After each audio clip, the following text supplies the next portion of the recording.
Letras con Carlos Penelas. Bienvenidos a esta nueva emisión de Hablando de Arte. ¿Se acuerda una serie hace muchos años con Narciso Ibáñez Menta que decía El hombre que volvió de la muerte? Bueno, yo no tengo ni el talento de Narciso Ibáñez Menta, no volví de la muerte porque no la quiero hacer dramática, tengo una pequeña nana, pero lo cierto es que desaparecí un par de semanas, supongo que usted extrañó mi presencia hasta el llanto, y si no, no me lo diga porque me deprime.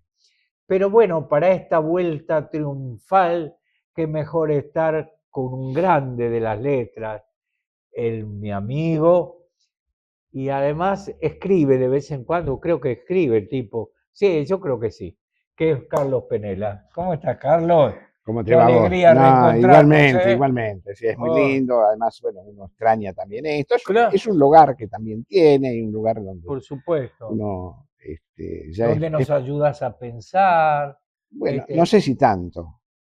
no, bueno, dada tu escasa, No, no, claro, hasta un punto claro, determinado claro, trato de. tampoco, No, no exageremos, claro, no exageremos. bueno, Hoy, si te parece bien, creo sí, que te había adelantado algo.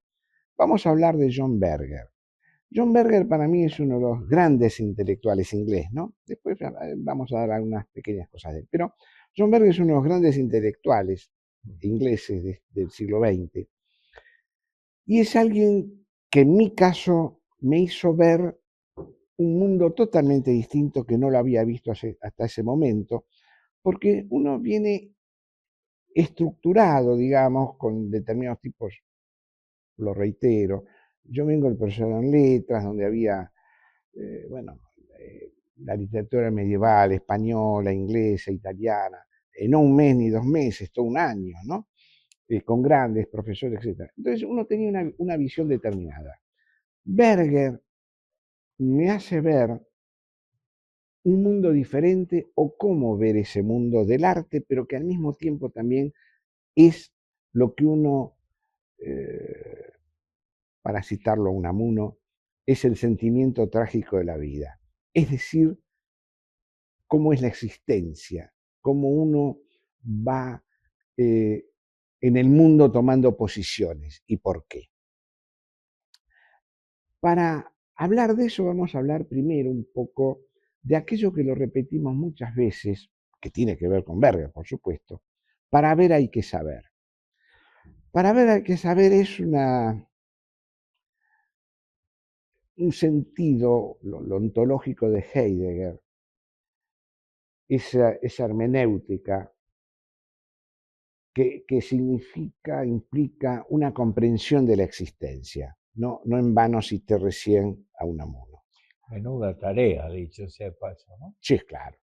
Entonces, para ver hay que saber.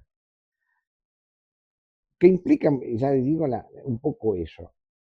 Y el saber, para que nos quede claro, no es memorizar, es mucho más que eso. Claro. Porque a veces la gente cree que el saber es memorizar. Una anécdota que tiene que ver también con esto y lo vamos hilando. Es de Antonio Gala, ese gran poeta, dramaturgo, exquisito, ensayista, español, homosexual. Él decía que era homosexual y él decía que era mejor amigo que amante. Eso lo dijo en televisión española, lo cual causó un revuelo en sus años de aquello, Claro. ¿no? Era muy simpático, tenía mucho sentido del humor. Y él en un momento dado dice algo que es muy interesante. Hay gente, lo sintetizo, pero la idea es esa. Hay gente que desconoce quién fue Cervantes o quién fue el Greco. Hay gente que sabe quién fue Cervantes y quién fue el Greco. Pero hay gente, como él, por ejemplo, como nosotros, que necesitamos de Cervantes y el Greco. Ahí viene la gran diferencia. Uno necesita determinado tipo de autores. Hay gente que no necesita nada de eso y que supuestamente es intelectual. Pero sabe memorizando, no pensando ni metiéndose en eso de la existencia, etcétera, etcétera. ¿Es clara la introducción? Absolutamente. Claro. Es gente que vive de las citas nada más. De las citas, de determinado tipo de cosas, pero sin profundizar. Para Berger, el sentir y el mirar son indisolubles. Ver es algo que precede al habla y es estar en el mundo. Es decir, lo primero que hacemos nosotros es ver. Vemos y a partir de ahí sentimos. No sentimos primero, vemos primero. Es una concepción que podemos discutir. A mí me interesó mucho cuando empezó a hablar de esto. ¿Y por qué? Porque lo que vamos a hablar hoy es de modos de hablar. Perdón, modos de ver. Modos de ver. Es el gran título de 1972 que publica Berger. ¿Qué es lo que nos va diciendo él? Vamos a sintetizar porque Claro. es mucho, pero estamos en un programa, estamos entre amigos y disfrutando de esta mesa. Hay una cosa que es muy clara. Yo soy un tipo molesto en general, y entonces voy a Bellas Artes, voy más o menos a menudo. Entonces a veces, el otro día vi unas chicas que estaban mirando un cuadro. Me acerqué y les pregunté, ¿qué ven? Y entonces, claro, una de ellas me da el título del cuadro. Digo, no, eso también lo veo yo. Les estoy preguntando a ustedes qué es lo que ven. Esto es por modos de ver. ¿Qué es lo que ocurre? Berger nos va marcando, de otra manera, pero en síntesis es esta, es aquello de Heidegger de para ver hay que saber. Entonces, si yo llevo al Museo de Bellas Artes o llevo a un concierto y hablo de Wagner o de quien sea, pero esa persona es una persona, no lo digo en forma despectiva, no sé, que vende churros o que está en un ambiente determinado, no tiene la menor idea de lo que es eso, porque tampoco tiene la menor idea de lo que es entrar en un palacio, ¿no? O tomar un té o lo que fuera. Entonces, el modo de ver que nos va marcando Berger es casualmente eso. ¿Qué es lo que vemos a medida de lo que sabemos y de lo que podemos ver? Berger es, en modo de ver para mí es un libro, es un antes y un después de la comprensión del arte. No es solamente mío, en líneas generales es eso, Berger. Es ensayista, crítico de arte, pintor, crítico, por supuesto, dramaturgo, pero lo más importante de él fue eso. Fue también yo leí varias obras de él. Leí Puerca Tierra del 79, que es un libro sumamente interesante porque marca un poco la ida del campesinado francés a los centros y cómo entonces se va perdiendo una tradición determinada. Eso en su obra literaria, ¿no? Y después hay otra que es Lila y Flagg, que es muy interesante también, donde toma también sobre el amor y el perdón. Y también toma el tema del campesinado, etc. Son dos buenas novelas, insisto. A mí me interesa más como ensayista, también es poeta. Entonces, él lo que dice es esto: en la cultura en que vivimos la inteligencia humana se transforma en arcaica. Hay que encontrar un horizonte. Eso lo dice en los años 70. ¿Por qué? Porque ya todo eso que vimos es viejo en la cultura que vivimos. Entonces ya no interesa, interesa lo inmediato. En los años 70 está diciendo esto. Entonces todo lo anterior nos sirve. En las obras de él, tanto en los cuentos como en la novela, marca eso en cuanto al campesinado. El campesinado empieza a olvidar sus ancestros. ¿Por qué? Porque cree que la gran ciudad es lo que le atrae y tiene eso. Hay un hecho que es personal, pero mi padre, por ejemplo, siempre me hablaba no solamente de Galicia, sino del arado y cómo era la vida de él trabajando la tierra y de los abuelos. Eso con los años me di cuenta que en general la gente que venía de Galicia, de Andalucía o de Italia no lo comentaban. Les parecía algo que tenían que hablar de... Que había que desechar. Que había que desechar. Esa es la palabra, ¿no? Olvidar, desechar. ¿Por qué? Porque estábamos en un mundo... Y lo que Berger señala es que al contrario, ahí hay raíces determinadas de esa gente. Y que esa gente va a ver de una forma determinada el mundo también, por su formación y por su tradición, ¿no? Él dice, porque en sus páginas la relación entre estética y política es permanente. Hay una estética y una política. Entendámonos para que la gente entienda también. Berger era marxista. A ver, era marxista inglés. ¿Qué quiero decir? No era marxista argentino, ni boliviano, ni centroamericano, ni italiano.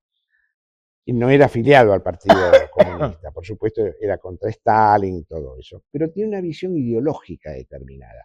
Esa visión ideológica con la visión estética es lo que quiere marcarnos él en la obra y lo que nos hace ver, ¿no?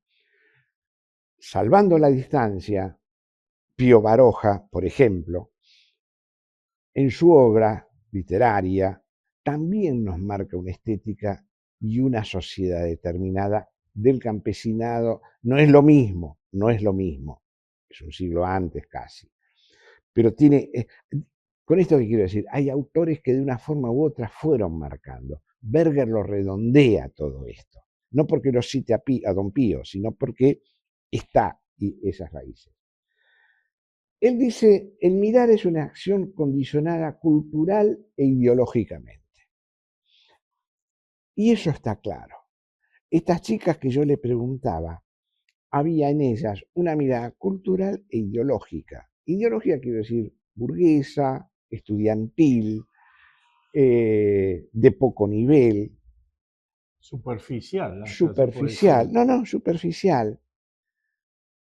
¿Y eso por qué se da? Y eso se da por una formación. Entonces, él lo que señala es cómo miramos esa obra de arte, desde qué lugar lo estamos mirando, cómo lo tomamos. Entonces ahí unifica, por eso habla de lo ideológico y de lo estético, la cuestión estética. ¿Y la cuestión estética cuál es? Él es un gran feminista, no feminista de ahora, lo habla de otra forma. El pintor usa a la mujer. ¿La usa para qué? La usa en el desnudo. ¿Es más hermosa la mujer desnuda que el hombre? Podría ser discutible, pero en una época determinada, ese es el sello. ¿Y ese sello qué hace? Hace a la mujer bella y que necesariamente tiene que embellecerse para el hombre. Esto es lo que dice él. Hay una cultura machista, no lo dice con esas palabras. Mujer objeto. Exacto, el objeto de la mujer y está ahí. Con esto no estamos diciendo que los grandes pintores no hayan hecho grandes obras, ¿no? Vamos por ese lado. Él dice, el mirar es una acción condicionada cultural e ideológicamente. Y él dice, el arte tradicional europeo sirve a los intereses dominantes y la publicidad moderna explota el deseo para manipular la sociedad.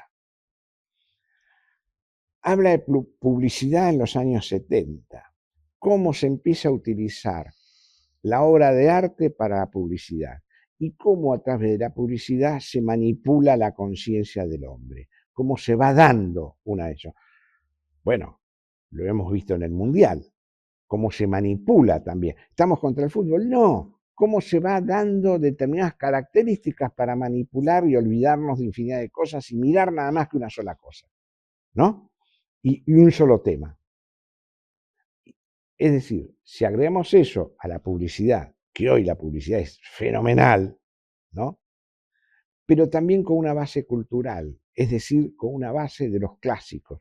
Pero ya ese clásico ya no lo vemos como lo podía ver el hombre del siglo XVIII, XVII o XIX. Es otra cosa.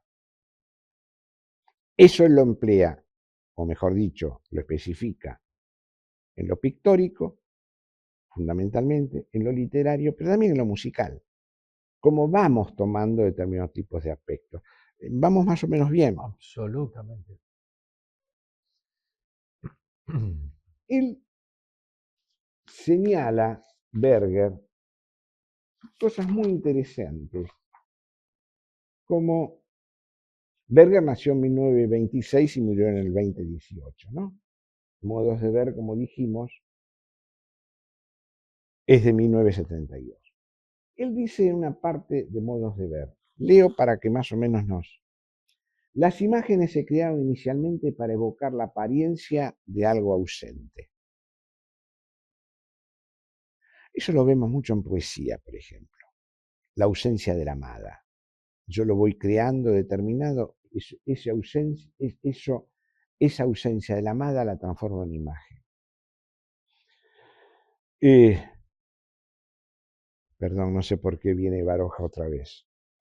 Baroja señalaba... Es una construcción. Exacto, es una construcción. Baroja señalaba que no podíamos creer en la memoria, porque la memoria distorsiona. Y la infancia y el amor está distorsionado a través de la memoria y de la imagen que nosotros damos de ella. Discutible si querés esto, Sí, pero ponelo sobre la mesa para verlo. Claro. Porque es otra mirada. Yo hasta Berger no había visto eso. ¿Me explico? Yo creo que, ojo, no es que no lo haya visto yo, no lo vio grandes intelectuales de esto, ¿no? Estamos hablando de uno de los grandes intelectuales del siglo XX. Él dice, gradualmente se hizo evidente que una imagen podía perdurar más allá de lo que representaba. Mostraba entonces cómo algo o alguien había sido visto en el pasado. Es decir, esa imagen que nosotros vemos de la Virgen María o lo que sea, ¿en qué época se dio? ¿Cuándo se dio? ¿Con qué concepto ese pintor pintó esa imagen? ¿Es esa la imagen? ¿Es la misma la imagen del siglo XIV que la misma del siglo XVII? No, porque el pintor lo percibe de otra manera, porque lo cultural e ideológico es diferente. ¿Con cuál de ellas nos quedamos? Tal vez con todas, pero desde el punto de vista estético. Sí, claro, claro. Pero es interesante verlo. Y por lo tanto, alguien que lo había visto en el pasado. Y por lo tanto, como había sido percibido por otras personas. Más tarde, la visión específica del creador de la imagen también se reconoció como parte del registro. Es este. Una imagen se convirtió en un registro de cómo X había visto a B. La pintura de Carlos V.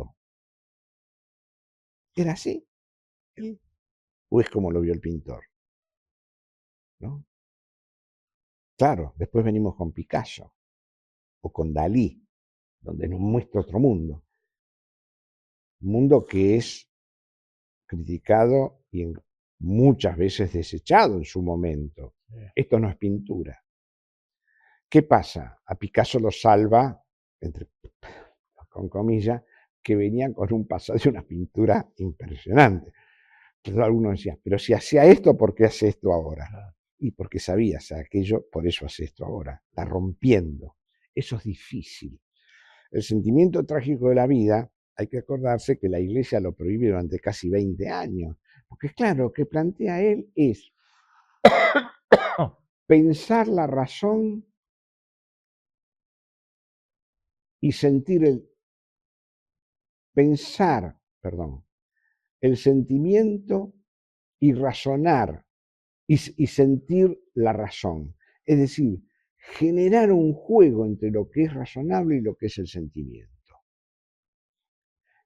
Eso es muy complicado para el momento. Perdón. No, eso es muy complicado para el momento. ¿Cómo es eso? critica la idea de Dios, la pone en un tapete determinado para la discusión. Él es esencialista, lo plantea desde otro ángulo, rompe un esquema determinado. Una imagen se convirtió en un registro como X había visto a B. Esto es el resultado de una creciente conciencia de la individualidad. Porque antes el pintor o los pintores no tenían eso, pero fundamentalmente comienza a ser. Por eso la pintura de Caballete. Claro. Por eso la pintura de Caballete. Claro. Acompañada de una mayor comprensión de la historia. Sería precipitado intentar datar con precisión este último desarrollo. Sin duda, en Europa dicha conciencia ha existido desde el comienzo del Renacimiento. A partir del Renacimiento cambia una forma de ver y una forma de sentir. Es decir, por un lado tenemos entonces, ¿qué es lo que vemos? ¿Cómo lo vemos? ¿Desde qué ángulo lo vemos? Pero además saber que eso que estamos viendo lo vio antes un pintor con una mirada determinada, ¿no? Ahí uno debería preguntarse, ¿estoy viendo lo que veo? Claro, claro. Y eso con la obra clásica, la obra contemporánea, ¿no? Claro, siempre. Lo podemos tomar en el jazz, lo podemos tomar en el tango, lo podemos tomar en cualquier tipo de cosa, lo podemos tomar en una constante. Eso es lo que Berger nos da como visión general. Vamos bien más o menos con el tiempo. Sí. Nos da en modos de ver. Acá yo tomé algunas pequeñas notas también para ayudar un poco la memoria, etc.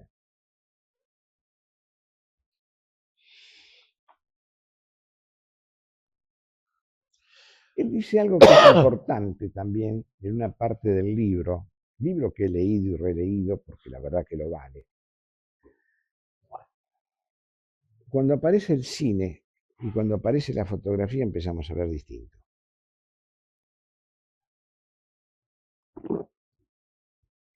Porque empezamos a ver como antes no habíamos visto.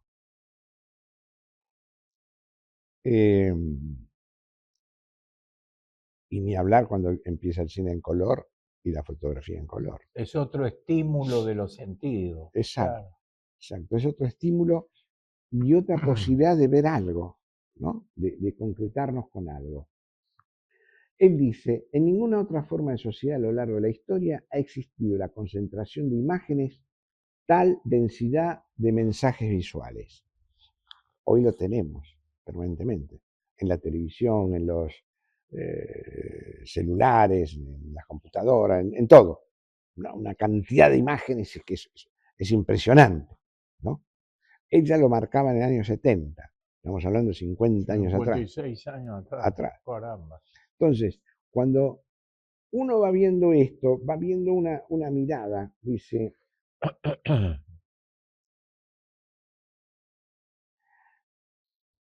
y antes habíamos hablado de dos cosas que es interesante. El tema de la mujer. Él dice, pintaste a una mujer desnuda porque disfrutabas mirándola. Pusiste un espejo en su mano y la llamaste al cuadro vanidad. ¿Cómo va conformando eso? Por eso a las chicas cuando le pregunté qué era y me dan el nombre del cuadro, no, el nombre del cuadro ya lo veo. Pero si este es cuadro, ¿por qué le puso vanidad? ¿Y qué significa entonces la mujer con el espejo? Eso se lo hizo el pintor a la modelo. Condenado así moralmente a la mujer cuya desnudez habías representado para tu propio placer. La verdadera función del espejo era otra. Era hacer que la mujer se confabulara para tratarse a sí misma, ante todo como un objeto de contemplación. ¿Qué dijiste antes? La mujer objeto. Es una lectura más de algo. No es que sea la lectura total, pero nos agrega una lectura del arte diferente, Berger. A eso voy. Porque antes uno podía ver ese cuadro y veía el espejo y vanidad, y vos tenías eso. Pero lo que él te está diciendo es, sí, pero esto lo hizo un pintor. ¿Y qué es lo que quiso poner el pintor esto? Y porque en su momento eso funcionaba de esa manera. Claro. ¿Está claro? Absolutamente. Es interesante Por supuesto, la primera lectura sería que la mujer pretende contemplarse, pero no es así. Ella sigue el mandamiento del artista que Exacto, le propuso claro, eso. que es el mandamiento de la sociedad. ¿Qué es el mandamiento de la sociedad? Y que entonces la sociedad está conforme con ese tipo de cosas. Por eso después, él habla también de los mitos, de la leyenda, etcétera, dentro del arte. Es un libro muy claro, profundo. No es un libro, además, excesivamente largo, ¿no? Yo no me acuerdo ahora, pero debe ser un libro de 200 y pico de páginas, ¿no? Pero muy bien resumidas y con una claridad notable sobre esto. Y él dice, además, Sobre todo siento una gran provocación al pensamiento, ¿no? eso es lo que nos trae. Exacto.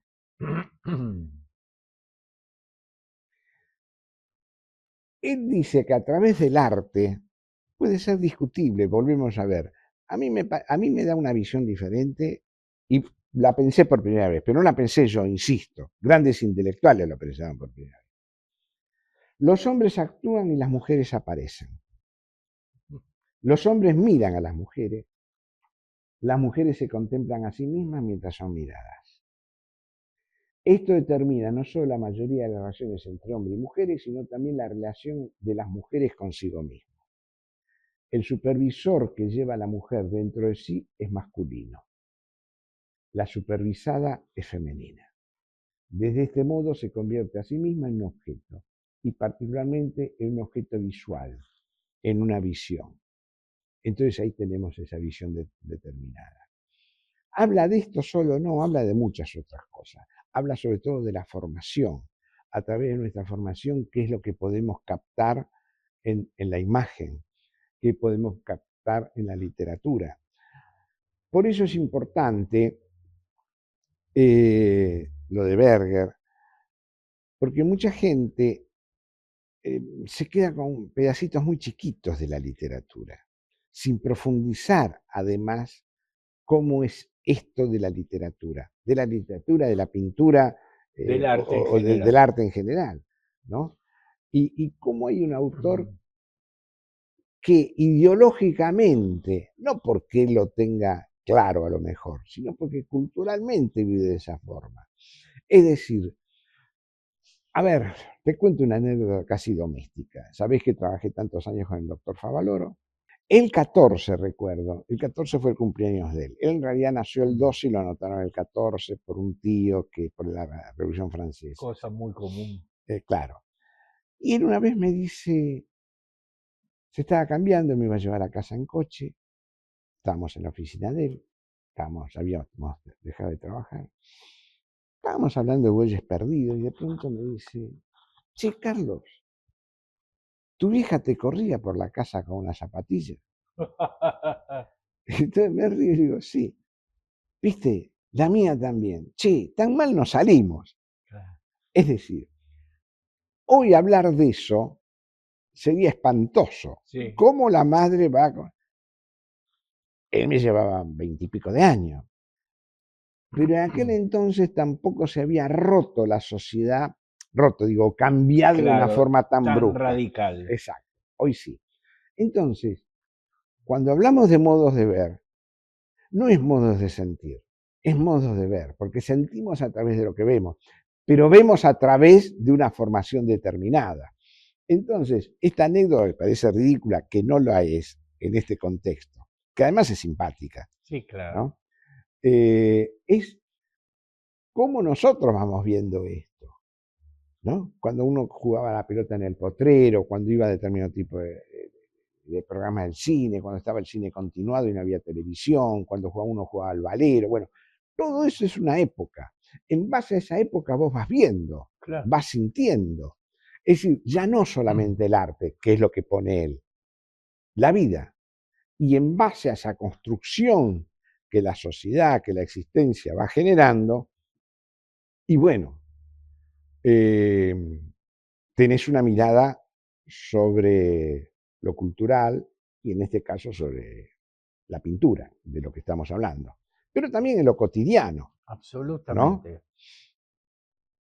Bueno. Carlos, una maravilla como siempre. Bien, Has ¿no? vuelto con todo, sí. yo Fue me... sencillo, ¿no? Sí, absolutamente, claro. Yo tomé Pero algunos apuntes porque siempre te digo lo mismo, respalda. ¿no? Vos nos provocás siempre el pensamiento y esto no es un eslogan, sería una falta de respeto para contigo. Después nos hacemos bromas, pero realmente es eso. Y fíjate cómo lo quiero anudar, a ver, cómo decir, fuerzo este parangón cuando digo que vos nos ayudás a pensar. Es lo que hizo este. No te quedes con la cáscara. Vamos al fondo a ver.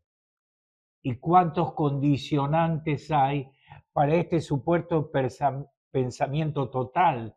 Porque yo creo que mi pensamiento es rotundo, absoluto, y esto es así porque es así. Pues no, pues No, no.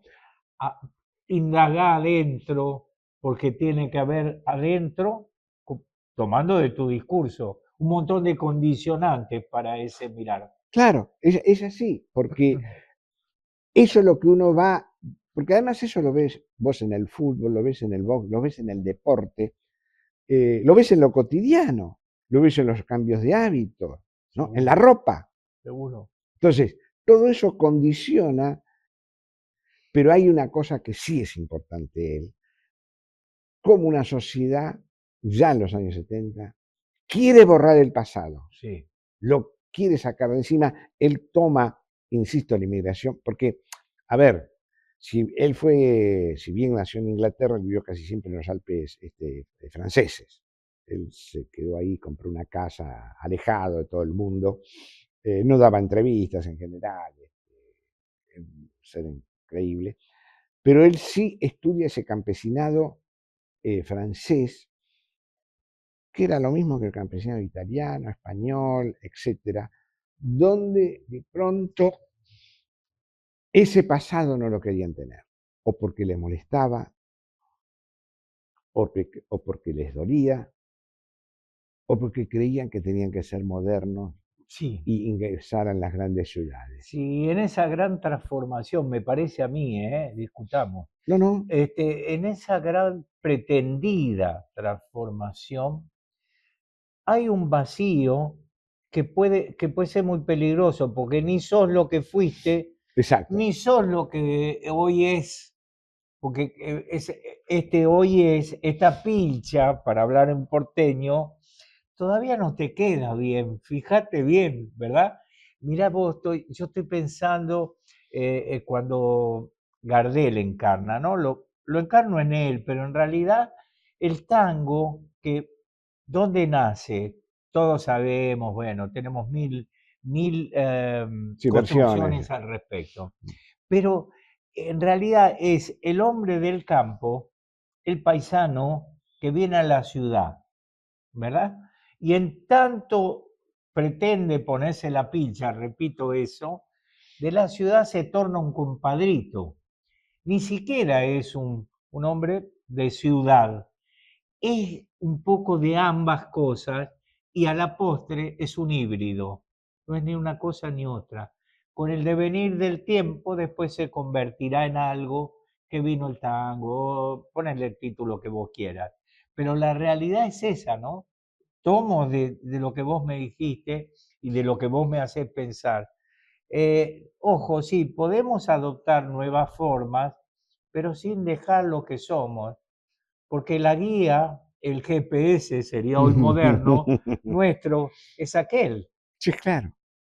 Con aquella mirada vamos transformando ciertas costumbres, ciertos modos, Claro. ciertos decides. Él lo que es interesante es que eso te lo marca, porque vos lo ibas Claro, haciendo sin saberlo. claro, Eso te lo claro, marca. claro. Y te marca además, ¿te gusta tal cosa? ¿Y por qué te...? A ver, a mí me gusta la comida española, la italiana, la española. ¿Y por qué? Porque nací en un hogar español, porque Claro, se comía comida española. Pues claro. se hablaba en gallego y Sí, en castellano madrileño. claro, Entonces, todo eso te va conformando una mirada determinada de la historia y de tus vivencias, diferente a mi querido amigo belga de la infancia, Enrique Con, que venía de una familia belga, judía, con otros hábitos, con otras miradas, con un padre que había estado en la resistencia y había sido militar de la resistencia contra los nazis.